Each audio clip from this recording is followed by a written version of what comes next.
Hello buddies, I am RJ Bhavani from grade 6B from Primrose School. This is the message from Savitri by Araminta. First was laid a strange anomalous base.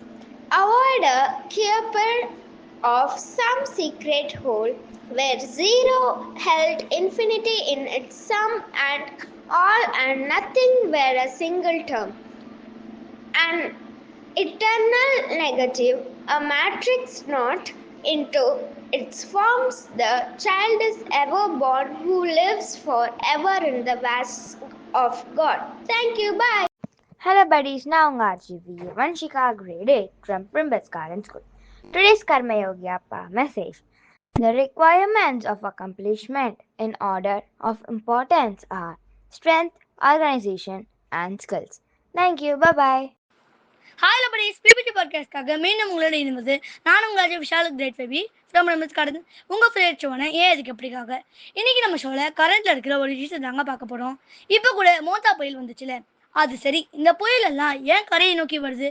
கடல்லே அப்படி travel பண்ணிட்டு இருக்கலாம்ல. பெரும்பாலான புயல்கள் எல்லாம் கடல்ல தான் உருவாக்கும்.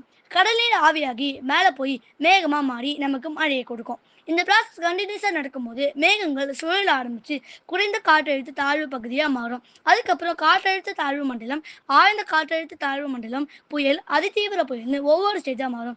அப்படி இருக்கிற இந்த புயலோட ஃபுட் என்னன்னு தெரியுமா? தண்ணி. எங்கெல்லாம் தண்ணி ஆவியாகி மேலே வருதோ அந்த இடத்தை நோக்கி இந்த புயல் நகர ஆரம்பிக்கும். நிலப்பரப்புக்கு பக்கத்தில் இருக்கிற இந்த கடல் படுப்பானது அதிக வெப்பமாக இருக்கும். அதனால இந்த பகுதிகளில் தண்ணீர் ஆவியாகி அதிகமாக போயிட்டு இருக்கும். அதனால தான் புயல்கள் கரையை நோக்கி, அதாவது நிலப்பரப்பை நோக்கி நகர்ந்து வருது. கேட்கறதுக்கே ரொம்ப இன்ட்ரெஸ்டிங்காக இருக்குல்ல. இது போல நிறைய விஷயங்களை உங்களோட சேர்ந்து தெரிஞ்சுக்கொள்ள நாங்கள் ஆர்வமாக இருக்கோம். ஸோ காத்திருங்கள், சேர்ந்து கற்றுக்கொள்வோம். தேங்க்யூ, பாய்.